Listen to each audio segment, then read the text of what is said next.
የአዲስ አበባን ጉዳይ ቅርቃር ውስጥ ያስገባው ከበላይ የመጣ ሐሳብና የምክክር ኮሚሽኑ ምላሾች። ጤና ይስጥልን የተከበራችሁ አድማጭ ተመልካቾቻችን፣ በዚህ ጉዳይ ዙሪያ ትንታኔ ይዘንላችሁ ቀርበናል። አብራችሁን እንድትቆዩ የተከበረው ግብዣችን ነው። ለቻናሉ አዲስ ከሆናችሁ ደግሞ ሰብስክራይብ እያደረጋችሁ ቤተሰብ እንድትሆኑ በአክብሮት ጋበዝናችሁ። መልካም ቆይታም። የአዲስ አበባን ጉዳይ ቅርቃር ውስጥ ያስገባው ከበላይ የመጣ ሐሳብና የምክክር ኮሚሽኑ ምላሽ። አዲስ አበባ ከተማ የምክክር ሂደቱ ዋና መነጋገሪያ አጀንዳ እንደሆነች ይታወቃል። ለምክክሩ ከቀረቡ 8 ዋና ዋና አጀንዳዎች ውስጥ አንዱ በሆነው የፌዴራል ከተሞች ስር የተካተተው የአዲስ አበባ ጉዳይ የምክክሩ ሂደት የጎተተ ዋነኛ አጀንዳ ሆኗል ይላሉ በዚህ አጀንዳ ላይ ከሚመካከሩት አንዱ ከፍተኛ አመራር። እስከ 250 ቡድን ባለው ምክክር ላይ ከሁሉም አጀንዳዎች በላይ ዘግይቶ በከፍተኛ ልዩነት ታጅቦ የተጠናቀቀው ይኸው የአዲስ አበባ ጉዳይ ከተማ ነው። ይህን ያሉት ደግሞ ቢቢሲ ያነጋገራቸው የምክክሩ ተሳታፊዎች አንዱ ናቸው። በሂደቱ ላይ በንቃት ይሳተፋሉ፣ ነገር ግን ይህንን ሲሉ ማንነታቸው እንዲገለጽ አልፈለጉም። ምክክሩ በኢትዮጵያ ላሉ ችግሮች አንዳች መፍትሄና አስተዋጽኦ ሊያመጣ እንደሚችል ከፍተኛ ተስፋ ሰንቀው ነው ለመሳተፍ የወሰኑት። ራሳቸው ከሚሳተፉበት የከተሞች አጀንዳ በተጨማሪ የሌሎች ቡድኖችን አጀንዳዎችም በደንብ እንደሚከታተሉ ይገልጻሉ። 3 አጀንዳዎች ከፍተኛ ትኩረት የሳቡና ብዙ አጨቃጫቂ የነበሩ ቢሆንም የአዲስ አበባ ግን የተለየ ነው ይላሉ። በምክክሩ ላይ ዋና አጀንዳ እንደመሆኗ አዲስ አበባ የብዙዎች የልብ ትርታ ሆናለች። የሚዲያው ትኩረት እሷ ናት። የፖለቲካ ፓርቲዎች በመግለጫዎቻቸው ከሚያነሷቸው ዋና ነጥቦችም አዲስ አበባ አንዷ ናት። የሀገራዊ ምክክሩ ዋነኛ አጀንዳ እሱ ወይንም የአዲስ አበባ ጉዳይ ብቻ ሆኗል። አሁን 7ቱ አጀንዳዎች መኖራቸውም የተረሳ ይመስለኛል ይላሉ ግለሰቡ ሁኔታውን ለቢቢሲ ሲያስረዱ። እርሳቸው እንደሚሉት አዲስ አበባን ዋነኛ የምክክሩ አስኳል ያደረጋት አጨቃጫቂ ጉዳይ ከበላይ የመጣ ነው በሚል አዲስ አበባ የኦሮሚያ ክልላዊ መንግስት ርዕሰ ከተማ መሆኗን ዕውቅና የሚሰጥ ሐሳብ ለ500 ቡድን በሚላከው ቃለ ጉባኤ ውስጥ እንዲካተት መደረጉ ነው። ይህ ሐሳብ ከታች ጀምሮ በነበረው ምክክር ላይ በአጀንዳነት ያልነበረና ምክክር ያልተደረገበት መሆኑን አስረድቷል።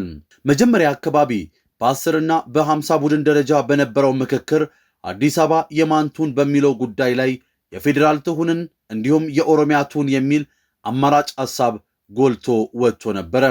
የፌዴራል ትሁን የሚሉ ተሳታፊዎች ቁጥር ሚዛን ሲደፋ በአጀንዳ ላይ የተለያዩ ሐሳቦችን የደገፉ ተመካካሪዎች ቁጥር ጠቅሶ መጻፍ ብቻውን የሐሳብ ምርጥነትን ሊያሳይ ስለማይችል ሐሳብ ላይ እንዳናተኩር ያደርጋል የሚል ተቃውሞ ቀርቦ ቁጥር እንዳይጠቀስ መሆኑን ተናግሯል። አብዛኞቹና የተወሰኑ በሚል መጥቀስ እንደ አማራጭ ቀርቦ የነበረ ቢሆንም ይህም በቁጥር ከመጥቀስ የተለየ አይደለም በሚል ተቃውሞ ተነስቶበት አማራጭ 1፣ አማራጭ 2 እየተባለ እንዲጠቀስ ሆኗል። ያም ሆነው በ50 እስከ ተደራጀው ቡድን ድረስ የጎላ ልዩነት ሳይፈጠር በብዙ ጉዳዮች ላይ ተስማምተን ነበረ ይላሉ እኚህ ግለሰብ። ከተማዋን ራሷን የቻለች በአስተዳደራዊ መዋቅር ለፌዴራሉ የምትጠራ በሕዝብ ተወካዮች ምክር ቤት ውክልና ያላት የራሷን ፖሊስና ፍርድ ቤት የምታደራጅ በአዲስ አበባ ነዋሪ የተመረጠ አስተዳዳሪ የሚያስተዳድራት የፌዴራሉ መቀመጫ ከተማ ትሁን የሚለው በአብዛኛው ስምምነት ላይ ተደርሶ እንደነበረ አንስተዋል። አከራካሪ ጉዳይ የተነሳው የዚህ ቃለ ጉባኤ ሲደራጅ ከበላይ አካል የመጣ አዲስ ሐሳብ አለ፣ ቃለ ጉባኤ ውስጥ ቢገባ የሚል ሐሳብ እኛ ጋር መጣ። ይህ ከበላይ መጣ የተባለው ሐሳብ ከታይ ጀምሮ ያልመጣ አዲስ አበባ የኦሮሚያ ክልላዊ መንግስት ርዕሰ ከተማ መሆኗን ዕውቅና የሚሰጥ ነው። ይህ በብዙዎቹ ተወካዮች ዘንድ ቅሬታን የፈጠረ ጉዳይ ነው ብሏል።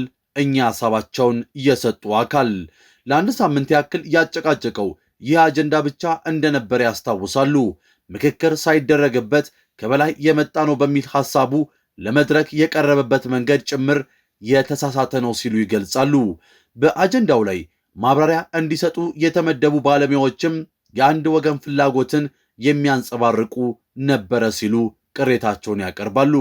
ለምሳሌ በሕገ መንግሥቱ ስለተጠቀሰው የልዩ ጥቅም ጉዳይ ሲያብራሩ አዲስ አበባና የኦሮሚያ ክልል በጀታቸውንና የበጀት ቀመራቸውን እንዲሁም የአስተዳደር ጉዳይን በጋራ ያዘጋጃሉ ማለት እንደሆነ በማብራሪያቸው ማንሳታቸውን አስታውሷል።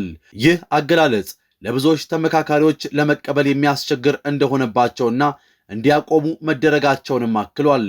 ለኮሚሽኑ ቅሬታ ቀርቦ ባለሙያዎች ከዚያን ጊዜ በኋላ ማብራሪያ እንዳይሰጡ ስለመታገዳቸው ተናግሯል።